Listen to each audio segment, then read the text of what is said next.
Love triangles are risky business. Being the other lover can be exciting.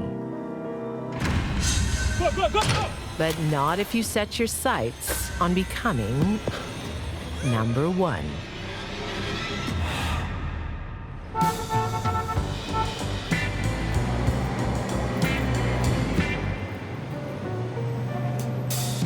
(1985) Chicago, Illinois. Co-workers Geraldine Smith and Louia McDonald can't keep their hands off each other. Theirs is a perfect romance, except for one thing. I can't do this anymore. You're married. You know how I feel about you, baby. Louia McDonald was married and had a family. Louia promises he'll make that obstacle disappear. Louia McDonald had intimated to her that he wanted to leave his wife and be with her. But Louia doesn't leave his family. He wants the best of both worlds. He wanted his girlfriend and he wanted his wife. Hey, how my girls doing? Hey, Dad. Louia and Valerie McDonald had been married for approximately 16 to 17 years. There was a problem at the factory. Really? Another one? For 2 years, Louia leads a double life, deceiving his 35-year-old wife, Valerie. She was a church-going woman. She liked going to church, being involved with the church and also with her daughters. Everyone said they did have a happy marriage, a happy family life. But Geraldine has a plan to turn her illicit lover How'd I look? into a full-time husband You're not and dad. to Louia. Geraldine is convinced having Louia's baby Oh, can I hear wedding bells? will finally draw him away from his wife. Are you married? She confides in her close friend, He's gonna leave his wife. Marva Golden. He loves me. Her expectations were that in a short period of time, Louia McDonald would in fact divorce his wife and be with her. Let's say prayer. Thank you, God, for this food. Louia's wife, Valerie, finds out about the affair.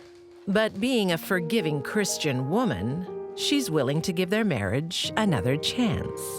It was her beliefs to concern herself primarily with raising her 2 daughters and not be concerned with her husband's extramarital affairs.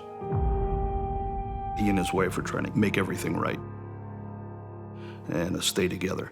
Promise? I never made any promises. Promise to you and leave her. I never. Geraldine's plan is falling apart. Who you calling a liar? I never She made- kept insisting that Louia McDonald keep his promise to her that he would leave his wife.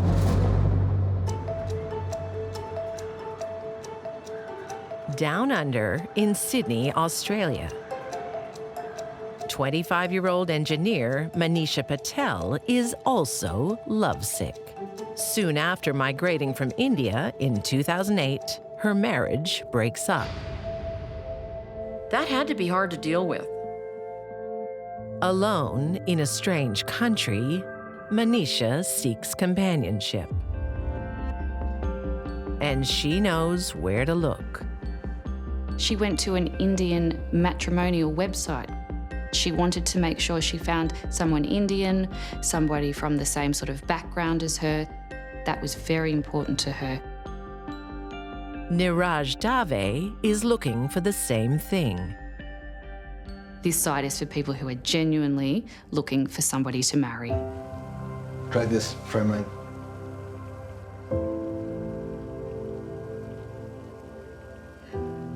It's okay. It's delicious. Their chemistry is good, and they have a lot in common. They came from the same part of India. They'd both had failed marriages. They were both looking for new marriages. They were both engineers. So the lovebirds nest. They became really close really quickly and moved into her shared apartment together. The future looks bright again, and for the next few years, it is. But Niraj is living with a secret. Manisha wasn't the only woman in Niraj's life when they were living together. Niraj's parents were actively looking for a new spouse for him. Her new Romeo is seeing another woman, virtually back in India. You look like that Bollywood actress. Which one? Priyanka Chopra? Yes, that one. A young woman in India named Purvi, and they fell for each other. My God, those eyes. Are you as beautiful in person? Well, you'll find out very soon. Purvi was a highly educated and vibrant woman. You're gonna love it here. Well, I'm scared of sharks, so I'm not coming anywhere near them. Don't worry. You'll be safe. Manisha knew none of this. Who's that? Oh, just an old friend. Manisha saw that Niraj was talking to Purvi, but Niraj had told her that Purvi was just a friend. Manisha has bigger issues to worry about. Things get complicated when she discovers she's pregnant.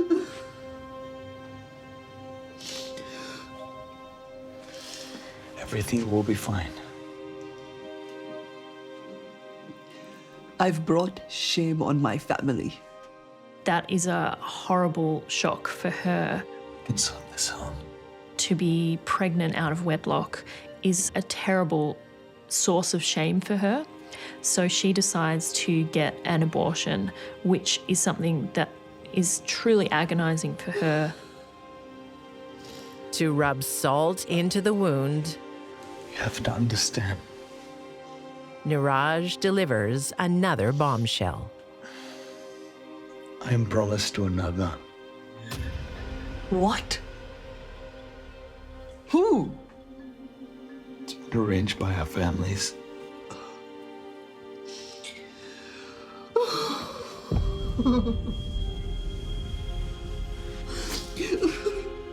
He was going to marry Purvi Joshi, and she was going to move out to Australia to be with him. Manisha must have been absolutely devastated. Her man was going to marry somebody else.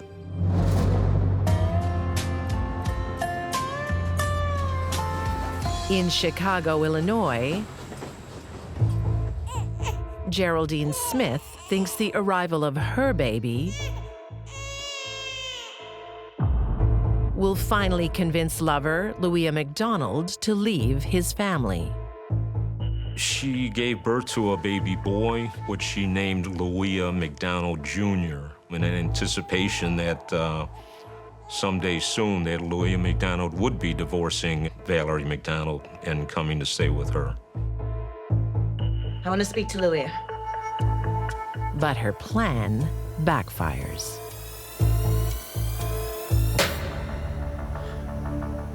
Once the child was born, Louis McDonald stopped coming by so often. Abandoned with a new baby, Geraldine's love turns to hate. Dad! Her rage isn't directed at Louia, but at his innocent wife. She had so much Dad! hate for Valerie that she just wanted her dead and out of the picture. Geraldine turns to her close friend, Marva Golden.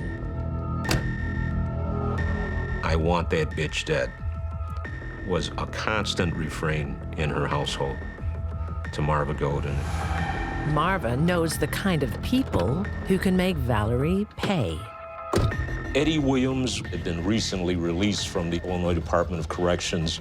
He did have an extensive criminal background. So you want to make some money? Or you gotta just kill a housewife? 29-year-old Eddie Williams is more than happy to help. And he comes cheap. How you doing? Good. Geraldine Smith had said she'd pay $500 for the shooting. Life isn't worth a whole lot to some people. $500.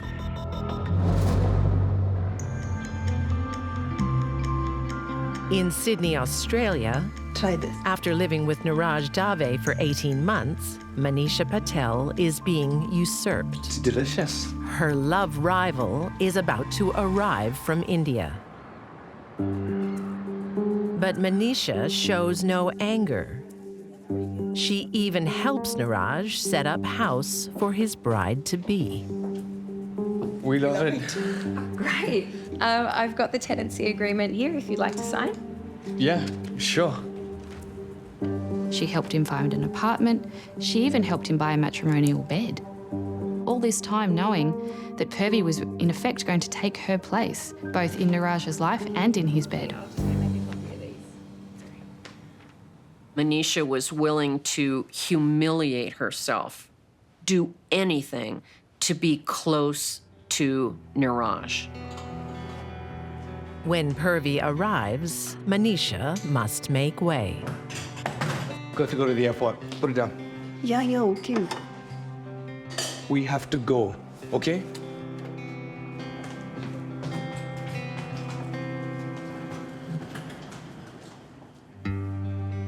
I certainly don't think Manisha gave any indication to him about how she was feeling. She bottled it up inside. Welcome to your new home.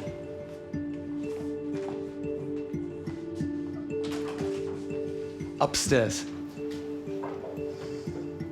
As soon as Purvi arrives, Manisha is out of the picture. Niraj settles down to a new life with his new fiancée, 28-year-old Purvi Joshi. I love it. Are you sure? Yes. I love it.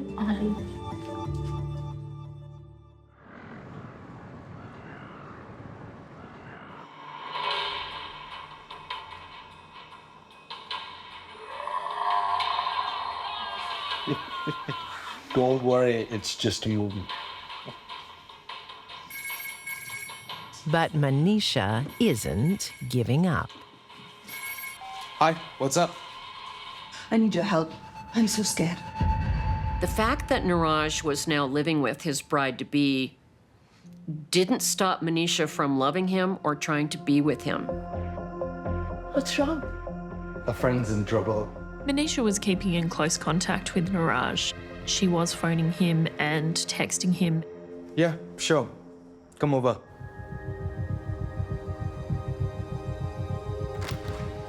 Manisha meets her replacement.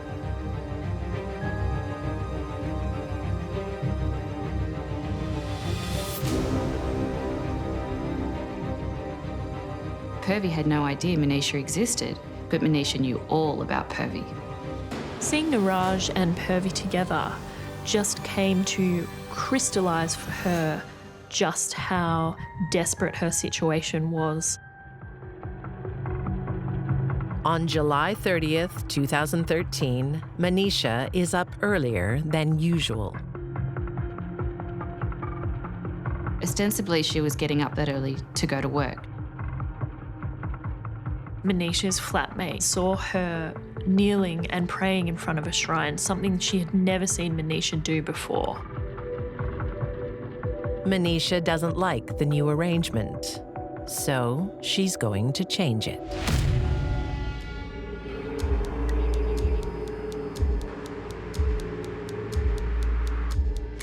She still has a key to her old apartment. Purvi is home alone. Niraj was working as a security guard, often doing overnight shifts. Something primal in her that night took a hold of her, and she was unable to control herself.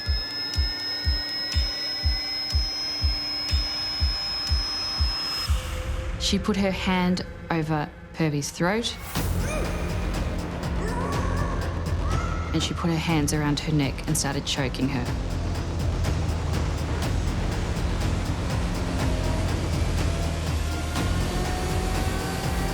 Movies would have you think that choking someone only takes 15 seconds.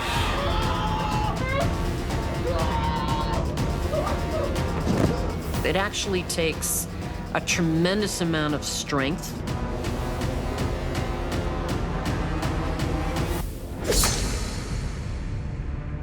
But that wasn't the end of it. Then Manisha stabbed her twice after she was dead. Manisha thinks she's reset the clock.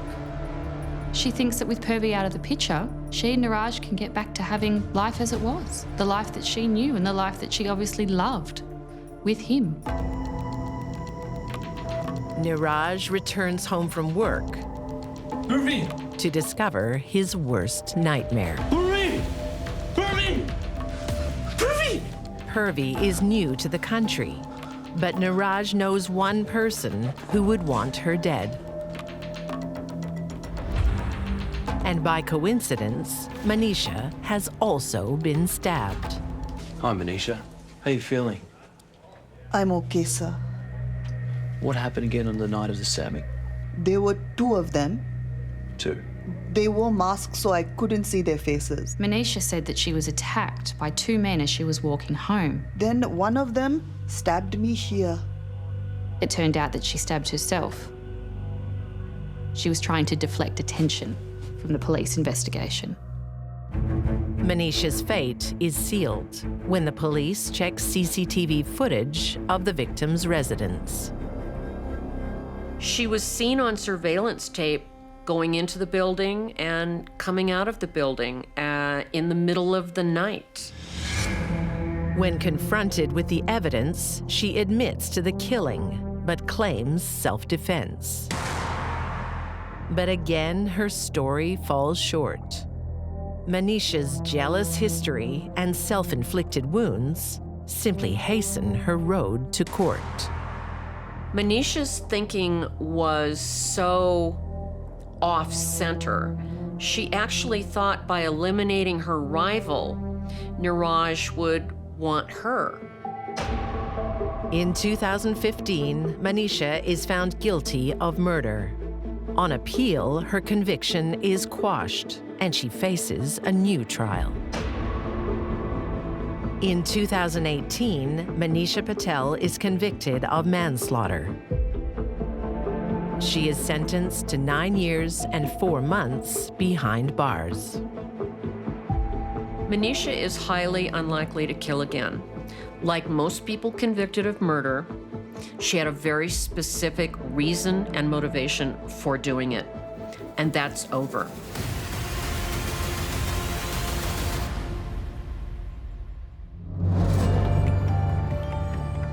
But how cute is that? I mean, On the night of June 23, 1987, Geraldine Smith is razor-focused. wow.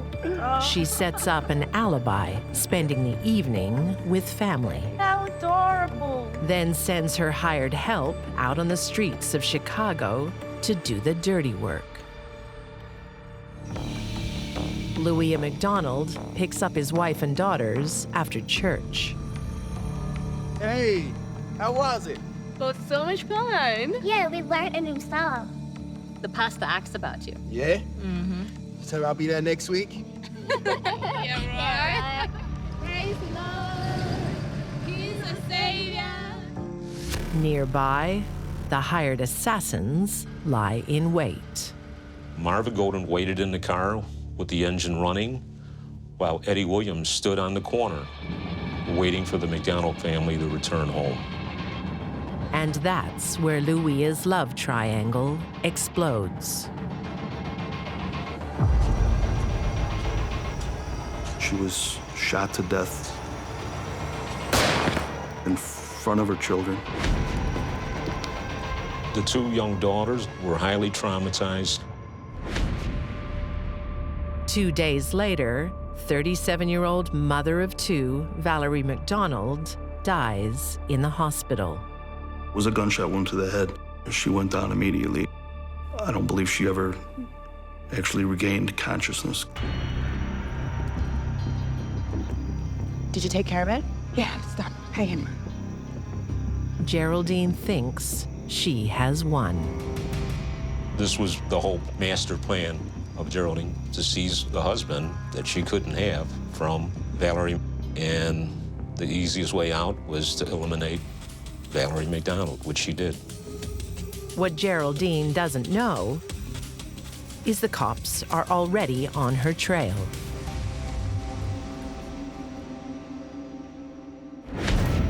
After his wife's shot, Louis chases the gunman. Go, go, go, go, go, go!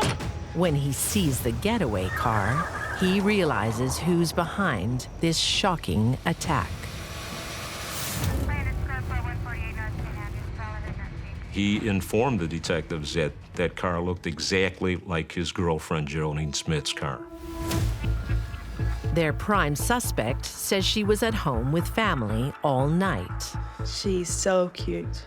She even tries to explain the getaway car. She stated that she didn't have any knowledge of the shooting, that a friend of hers had asked to borrow her car. She had given it to her, and she hadn't returned with the car. The police don't believe her. Geraldine Smith's vehicle was processed by the Chicago Police Mobile Crime Lab, and Eddie Williams' fingerprints were recovered. Come on, tell us what you know. Geraldine and her two helpers are charged with murder. You killed her, didn't you? Under questioning, Geraldine admits nothing. She just repeatedly denied any knowledge of it. She just appeared cold. The hired killers are much easier to crack. It was you that killed her. No! Eddie shot her. I was just the driver. Eddie Williams and Marva Golden gave full statements implicating themselves and each other and Geraldine Smith in the shooting of Valerie McDonald. In 1989, Marva Golden pleads guilty to first-degree murder and is sentenced to 20 years. Eddie Williams also pleads guilty and is serving life. You would think they would be the hardened ones, but they readily confessed their parts in the crime. Geraldine Smith is found guilty of first-degree murder and conspiracy to commit murder. She had no qualms with paying $500 to have somebody killed in front of their children.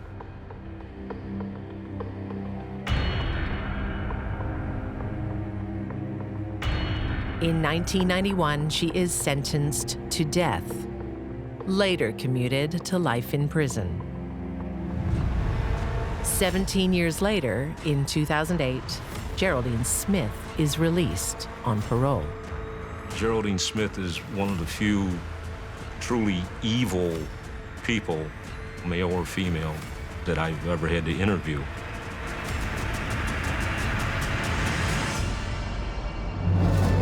When it comes to romance, it's easy to drop your guard, to fall for good looks and seductive charm. But they can mask evil intentions. 2004, Minden, Louisiana. Ladies and gentlemen, we have made a decision. And the winner is Kimmy Coleman. High school student Kim Coleman is the all-American sweetheart. Kim came from a very respectable family. Everyone in Minden knew them. Everyone in Minden loved them. She was the homecoming queen. She was prom queen. She was, Miss Popularity. Blessed with a perfect start in life, she wants to help those less fortunate. Kim studies hard to become a social worker. Hi, come in. She moved to Shreveport to be a social worker, and the intent was to give back to the community and work for the betterment of others. It's really important you don't miss any more school. You won't. I will. That was just what she was raised to do. Across town, 28-year-old U.S. Air Force Sergeant Brian Spinks is also giving back to his community and his country. He came from a military family. I know his family was very, very respectable and instilled very good values in him. At a get-together in 2008, Brian's life takes a beautiful turn. She just seemed like a nice girl, very laid back, kind of quiet. Hey, how are you? Good. How are you? Good to see you. Good to see you. This is Kim. Kim was a very pretty girl. She had a beautiful smile. You could tell that she was happy. I hear you're a military man. Air Force Sergeant. I'd like to see you in uniform sometime. I can be right. Don't worry about that. The relationship started off very good, very strong. They appeared to be a perfect couple. Okay, let's break it up, my brother. Let's break it up. Dom and no. Okay, we're gonna be playing $5 He was really into her. He told me that, he thought about, even bringing her home and having her meet some of his family. So at that time, I pretty much knew that he really liked her. Back in time, in 1893, in Little Italy, New York, life is tough for newly arrived Italian immigrant, 21-year-old Maria Barbella. Maria was not well educated and barely spoke English. But Maria's determined to get ahead. She gets a job as a seamstress. You proposed? And has big dreams for her future in a new land. You're so lucky. You meet someone, eh? She wanted to be a wife and a mother. She's looking for a happily ever after. On the streets of New York, Maria encounters an entrepreneur who catches her eye. Fellow migrant Domenico Cataldo runs a shoe shine stand. Signorina. She noticed him right away. She thought he was handsome. She thought that he was a prince. Maria had no experience with men. She'd never even had a boyfriend. She'd never been kissed. Signorina, may I please have the pleasure of walking you home? When he smiled, his eyes sparkled. She thought he was just incredibly handsome. They were from the same region in Italy, and that made her feel comfortable with him.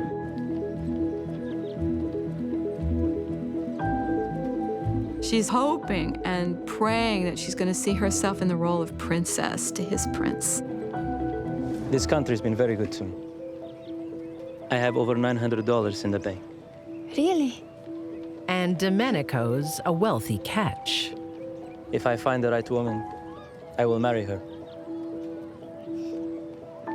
This was music to Maria's ears. He was talking to her. She felt that, would I be lucky enough to marry someone as handsome as he is?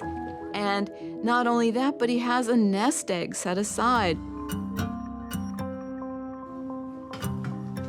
What, Mama? You're so happy lately, Maria. Maria can't contain her excitement from her mother, Filomena. I've met a man. I'd better meet him. Bring him to dinner. You like him? I'd better. Oh, Maria. But Domenico never visits her parents. He wants to spend his time alone with Maria. What's wrong? You promised you would come to meet my parents. I'm sorry, I'll come on Sunday. You promise?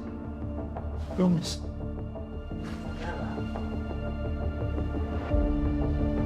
In the 19th century, in Little Italy, young women were expected to get married and to be virtuous.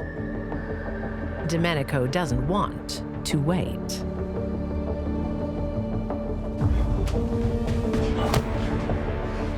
How dare you! Maria! Maria was not interested in that at all. That was something you saved for marriage.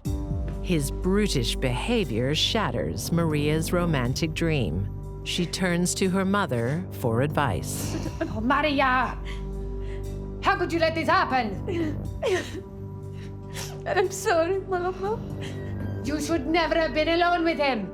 The most valuable thing a young woman had was her virtue and her virginity. You could have been ruined for life. In fact, oftentimes she had very few options if it was known that she wasn't a virgin. You are forbidden from ever seeing him again.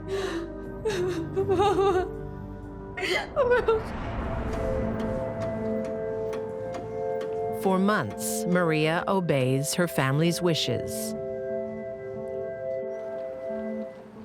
Until one day, without warning, Domenico turns up at her work. Maria, please, wait. She didn't want anything to do with him. She brushed past him. But this Romeo knows exactly how to win her back. I will marry you. Why should I believe you? Because I love you. You mean it? Yes, of course. I have to tell Mom. Yes, of course. Okay. This was the happy ending she wanted. This was her fairy tale prince saying, I'll marry you. If only life and love could be that simple.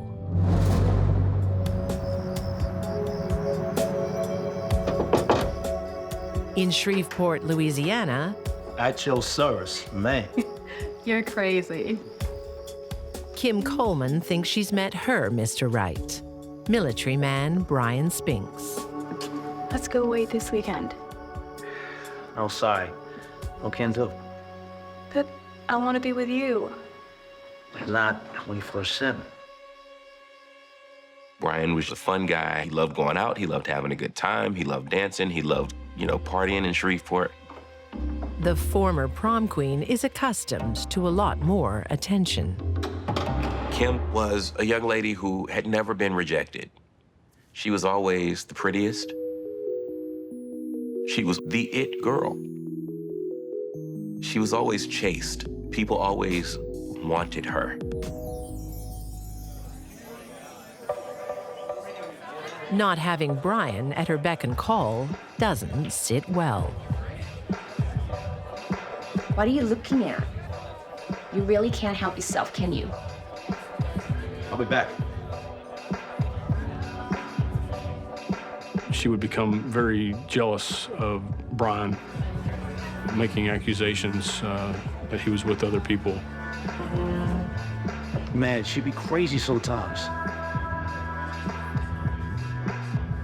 She would check his phone to see if there were any text messages or anything from anybody else.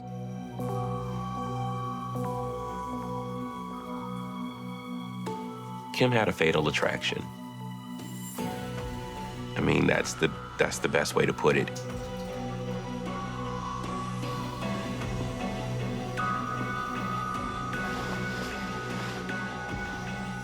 Here's Vanessa. The woman you've been calling. My cousin. Hey, you gotta stop doing this.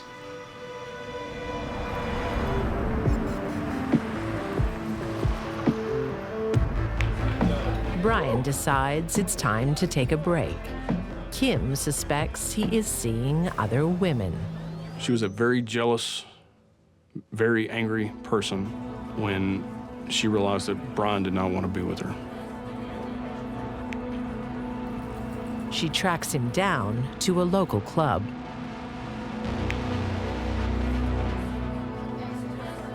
He was with his friends. Her jealousy kind of bubbled over. She started an altercation. What the hell do you think you're doing? Excuse me? That's all. She was very upset. She was yelling and screaming. And I know that you found off. Damn! And there were some people trying to hold her back. Get off me!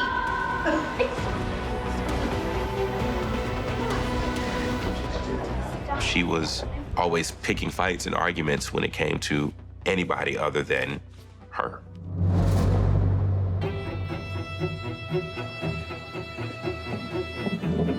Love is in the air on the streets of Little Italy, New York. To us. To us. Now that Domenico Cataldo has proposed, Maria Barbella agrees to go on a date to celebrate. But after only a few sips, Maria became dizzy and lightheaded. Marie, you okay? I think I'm going to faint. In all likelihood, he put something like opium, laudanum, something liquid into her drink, something that she couldn't even detect. Her head began to spin. Having a drink spiked is the same thing as a date rape drug today. It takes away all the possibility of consent. Let me take you home.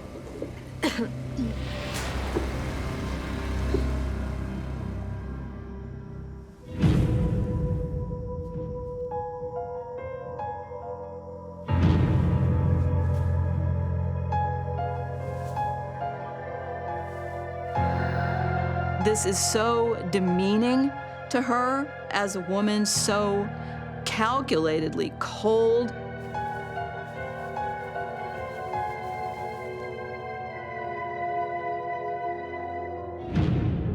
Domenico's first felony was drugging her. His second felony was raping her.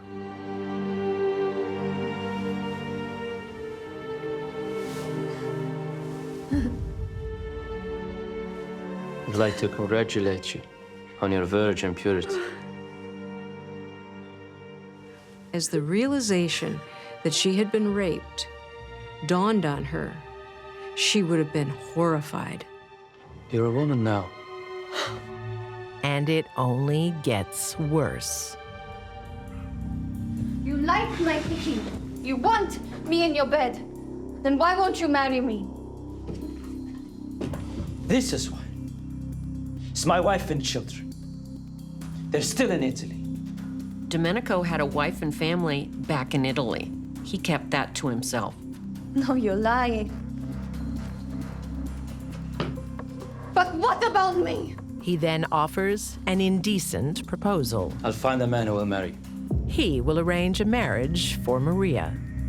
He says, well, I won't marry you, but I'll find you someone else to marry. I'll tell him you're a widow. I'll visit you when he's at work. This is so demeaning to her as a woman, so calculatedly cold. It's crushing her soul. What about me? What about me? This is not what she wanted. She wanted a real husband, a real marriage, a loving family. In Shreveport, Louisiana, Kim Coleman's possessive jealousy is destroying her relationship with Brian Spinks. We sat down and tried to calm her down and tried to let her know that everything was okay. She came with us.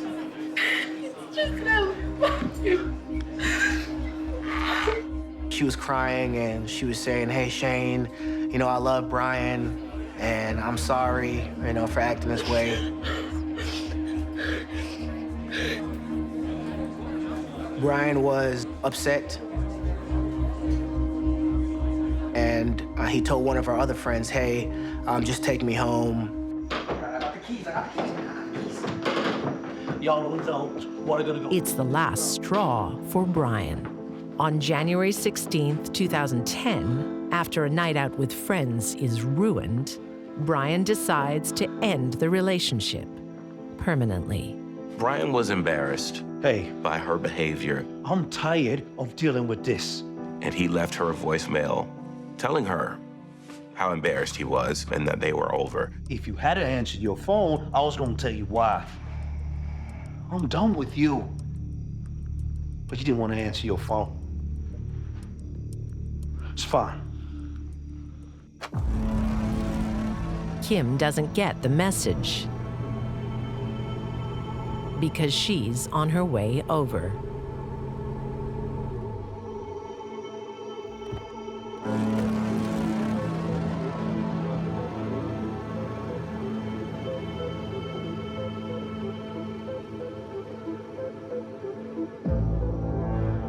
hell you doing here?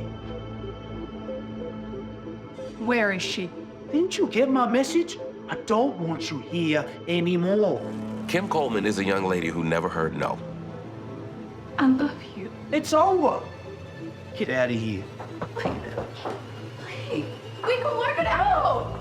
Please. She had never, ever felt the type of rejection that she felt that night.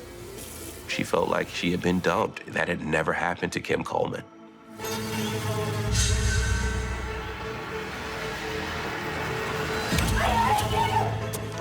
There was nothing he could do.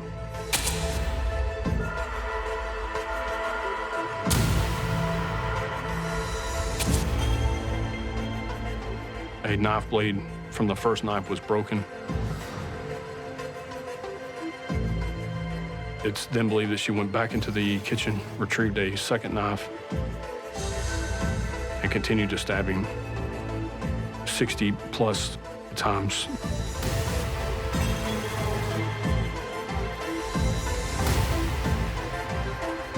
She was a woman scorned in that moment and committed an unimaginable crime against someone who fought for our country.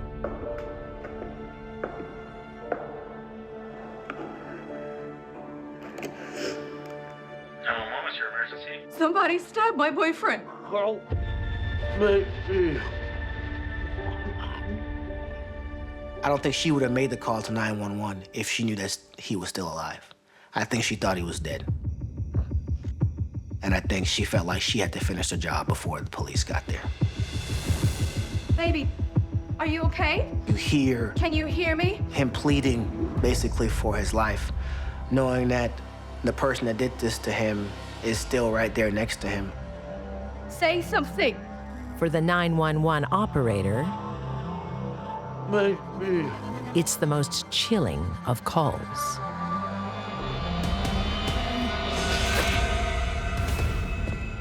And you hear a gurgle.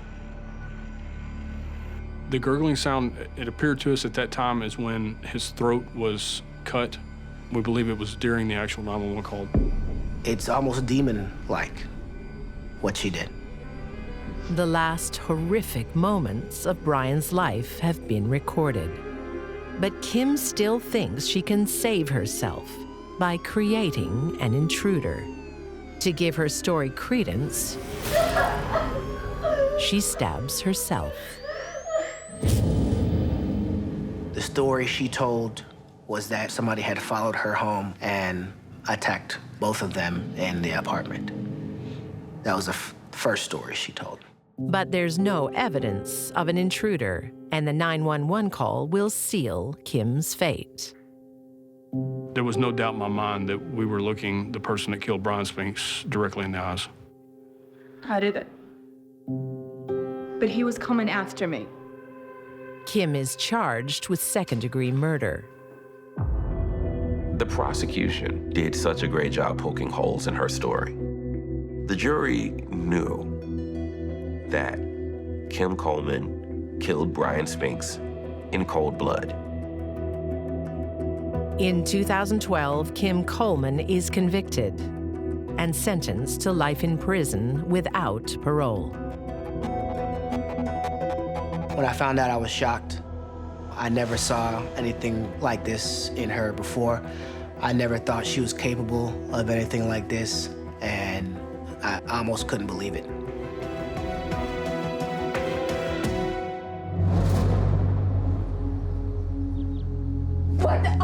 Giving her heart to the wrong person has ruined Maria Barbella's life. Desperate to save her reputation, on April 26, 1895, she turns to her mom for help. Maria even asked her mother, Philomena, to please come and help persuade Domenico, to help him find his senses. I will talk to you. Her mother insists Domenico makes her daughter an honest woman. You.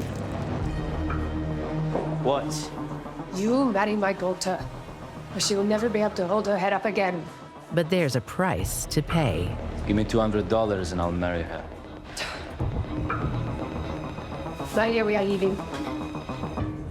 I will ask you one last time. Will you marry me? She turns to him and says, "This is your last chance." Not even a pig will marry you. That caused her to snap.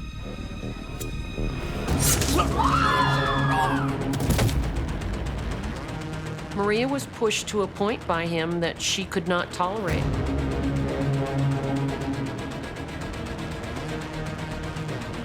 It was quick and it was deadly. He wouldn't have known what had hit him. He misunderstood and miscalculated her for being a complete and total pushover. With so many witnesses, Maria is immediately charged with first-degree murder. But her case will become the talk of New York. At her trial, the all-male jury don't hear details of her abuse at the hands of Domenico. They see it as a public killing and convict her of murder. Maria was sentenced to the electric chair. Her fate seemed sealed. But the court of public opinion doesn't agree, particularly the women of New York. They think she has grounds for justifiable homicide and campaign for more than a year until she gets a retrial. The jury hears her story for the first time. Not even a pig will marry you. The jury found her not guilty, and she walked out of court.